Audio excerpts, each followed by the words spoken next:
Building a high-level SaaS agency is a very simple business model. Simple doesn't necessarily mean easy, but it doesn't have to be complicated. And after working for years with the best SaaS and high-level agencies in the game through HL Pro Tools, obviously the number one support provider for high level, through Zappy Chat, one of the top AI platforms for high level, through the GHL University, which is the best way for people to get off the ground. I've seen so many people go through this process, and we've seen so many people succeed when these top 5 things are done right, and when they're not, it causes them to suffer every time. I've found that a lot of them violate the fundamental principles that make this business work unintentionally, and therefore have a much harder time getting something off the ground or scaling it beyond their first initial few customers, because they really get tied down in things that don't matter, and they focus on the wrong things at the wrong time. Because once you do these principles right, getting to 10 or 15K per month or more becomes a matter of simply repeating the things that already work, but that's only if you keep this business simple. If you stick to the core fundamentals that make this business work, you will have a business that works. If you violate the principles of a successful SaaS business in one or more areas, even unknowingly, it will cause you to suffer and have a much harder time, or potentially an impossible time, to scale. So you can consider everything we're about to go over in this video as things you need to know to be successful in a high-level SaaS agency right off the bat, or how to correct the mistakes you're making now in order to scale kind of resource. I like to think of building a SaaS agency kind of like the analogy of building a ship.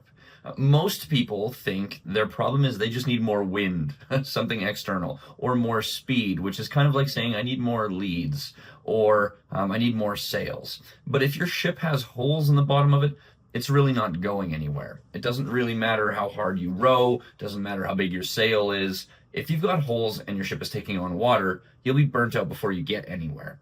The SaaS agency model, it kind of comes with 5 holes pre-made in the bottom of the ship that need to be addressed and plugged in before you can have a successful SaaS agency. Now, if your ship has 5 holes in it, you're going nowhere but straight to the bottom of the ocean. But the same thing is true with 4 holes or 3 holes or 2 holes. And even if you only have 1 hole, you can maybe limp it along and kind of bail water as you go, but ultimately that's still going to be a very, very hard way to do things, and you're going to struggle and suffer along the way, if not just sink. But once you have those 5 things solved for, the boat kind of just floats and it kind of just goes where it's supposed to, and that's where the simplicity of this model really comes into play. Because once you patch those 5 holes, something really interesting happens. Suddenly the business feels simple. Not necessarily easy, right? But simple. And from there on, the only thing that changes is how fast you grow. And that's just a matter of your sale, right? Which we'll touch on at the end of this video. It's totally normal for this business model to feel really freaking difficult until it feels really simple. And oftentimes there's not much in between. So hole number 1 is your offer. Their offer is one of the main pieces of the ship. It's kind of like the hull, but it's what everything else really rests on. If you don't have an offer, you don't have a business. A real offer means you solve a meaningful problem for someone who is excited to pay you for that solution. It's not about selling features or stacking different tiers. It's about promising and delivering an outcome. That's the core of a stable business. Many people in the high-level space get told to sell, 3 tiers with basically like a bronze, silver, gold approach, which has your clients thinking about your features and your bells and whistles, not the actual core problems that you solve. And it creates sales confusion because they have to say yes or no or maybe to now 3 different things instead of 1, which compounds your problem a lot. It also means you have a much more complicated model to fulfill for, but we'll touch on that later. If you're doing things this way, you'll find a lot of people get stuck in the sales hesitation, and they have to go away and think about it, or they have to review it, and so you'll find it's very difficult to generate sales momentum that way. So for instance, rather than saying, I do marketing for dentists, which could mean anything, right? You can be running email campaigns, PPC, SEO, Facebook ads, text, review campaigns, whatever. You can say something instead like, hey, Mr. Jones, I'll get your business ranked on the first page of Google in 30 days, or I'll give you $500 for wasting your time. That's an offer with a specific promise, a specific outcome, a specific timeline, a risk reversal, and even an idea of what pricing entails. Now, obviously, you need to know how to make good on an offer before you promise it, but that's an example of pitching a problem solution rather than a list of features or tiers. Right now, there's a lot more that we could talk about in that, but generally speaking, that's the principle you want to make sure you are adhering to when you are creating your offer. The second hole is your offer mechanism. How people actually see and accept your offer, whether that's through ads or organic content, webinars or sales calls. This mechanism needs to consistently generate opportunities for someone to say yes. Otherwise, you've got a ship that no one even knows exists, and no one can actually use it. If no one sees your offer, they can't say yes. You want to think about this as everything from lead gen all the way through to onboarding, where people find out about what you do, it seems interesting, they opt in to learn more, and then they have the opportunity to enter a buying decision-making process that allows them to say yes to what you have and to pay money for it. If you have a great offer, but nobody knows about it, it really doesn't matter. Now, you can use paid ads to go fast, or you can do organic content or reach out to personal connections for free. It just takes time and energy. There's plenty of ways to do this right, but it does need to happen in order for you to have the opportunity to sell someone at all. Plus, you need a sales process beyond, here's my website, go look at my page and buy my thing. You need to have a way to make a compelling offer to somebody with persuasive speaking and presenting. Maybe you do some demo calls or a live or a pre-recorded webinar. Maybe it's a VSL, right? You have options, but you need to make sure that sales opportunities actually happen. I do see a lot of people who want to create a sales page that's going to wow people and eliminate every objection so that I have a high converting page and I'm just going to drive ads to it and people will buy it without me having to talk to them. It doesn't necessarily work that way until you've reached a level of success where you don't need it to work that way. So I guess one of the key things to remember there is don't expect your funnel to do the selling for you. Hole number 3, the onboarding experience. Once someone says yes, they need to feel progress immediately, both technically and emotionally. This is where so many agency owners fail. It's not enough to give them login credentials, right? You need to make sure that they feel guided towards the result that they bought into. This is what keeps churn low and momentum high. This often has a 3-part process on its own, and this could honestly be its own training. In fact, lots of people do a lot of different trainings on this. But the first part is being able to technically deliver what a client needs in order to be set up properly. This is things like A2P registration, connecting calendars, emails, websites, other stuff like that, domains, right? And giving them either a snapshot or building out something for them, or giving them templated landing pages and workflows, AI bot setups, whatever your offer is. Now, the second part is actually taking the time to guide a client through what they're going to be doing with what you have.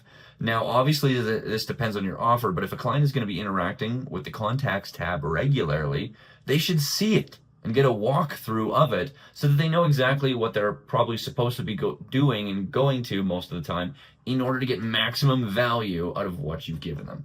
Lastly, they should also be told how to get more support and help when they have further questions. Nobody likes learning a new software only to have questions or difficulties and then not get the help they need for like days on end. That's the fastest way to frustrate a customer and have them turn out before they've even really had a chance to experience a ton of value from this. They're going to have questions at the beginning, so you want to make sure to give them a high quality tour of what they're going to be using and then where they need to go for help. Hole number 4 is the fulfillment system. This is your actual ability to deliver the transformation you promised. A great snapshot or automation isn't just about clicking the right buttons in Highlevel. It's about giving people an outcome that they can point to and say, hey, that worked. And it needs to happen efficiently without you doing it all manually, right? So a great way to think about the structure for your fulfillment is the question, could I sell this 100 times tomorrow and not really break a sweat over it? If the answer to that is no, you probably don't have a systematized process and you should give some serious thought to that. What's preventing me from selling this 100 times tomorrow and not freaking out about it? This is obviously very closely related to the offer itself and setting the right expectations with the client ahead of time. Lastly is hole number 5. Back-end support. Even the best fulfillment can break down if your clients feel stuck and alone. If they don't have access to the help they need, they get frustrated, overwhelmed, and leave. a simple support system, even at the beginning, if it's just weekly check-ins or a well-structured help doc, or maybe an AI plugged in to a helpful, like a help widget, can mean the difference between high retention and a leaky bucket. Now, the best solution for something like this is to actually outsource your support to a reputable support company that has many high-level experts on their team and can facilitate taking your client support calls instead of you, so that you can remain free to take sales calls and build a business that you want to have instead of being stuck in support tickets all day. Right? Getting caught in that cycle is what we call support hell, and you do not want to live there. All right, they call it support hell for a reason, or ticket hell for a reason. It sucks to spend your whole day like that when you're trying to build a business that matters and has lasting impact for your customers and yourself. So once you've patched up all 5 of those holes, your ship can float. That's when we raise the sail, or when we focus on building a bigger sail. And that's your marketing, your content, your paid ads, your sales process. That your sale is your marketing and your sales. That's when you scale the ads. That's when you start taking more demo calls. That's when you hire a salesperson. That's what dictates how fast you go in this. But you can't go fast until you float. So our goal inside the GHL University is to help you patch those 5 leaks so your business becomes simple, scalable, and real, right? We don't want this to be a pipe dream for people. We want, like, Highlevel is an amazing tool that has produced amazing results for a lot of people, and it works if you will do it the right way. It works if you will work the right processes and systems. So as you think about your business right now, ask yourself which of these 5 holes is causing you to sink. And it could be one, could be all, it could be some combination of them. So what we do at the Highlevel University at the beginning, before we sell anybody anything or even recommend people come in to work with us, we want to map out these things and see exactly where you're struggling, so we can make sure that you know exactly what needs to be done to get your business to the next level and make sure it's going to get you where you want to go. So if you want, feel free to look us up and we can line up a strategy time. If you want, you can come talk to me or one of my team members, and then we can actually take a look at your business and see, hey, which one of these areas are you struggling with? And where do you need the most help from us, so we can make sure we get you on the road to those 10, 15, 20, or beyond K months. The idea with us is like, hey, can we get you into the thing that you can sell 100 times tomorrow and not break a sweat? Because if we can help you fix those holes in the ship, everything changes very fast. And if we can't, we'll point you in the right direction. Either way, we're ready to dig in with this. So if you need that help, feel free to look us up, and we will see if we can jump on a quick Zoom call and help you out. Thanks so much. I hope this was helpful. And if it was, I would love to hear about it. Let me know. Thanks. We'll see you later.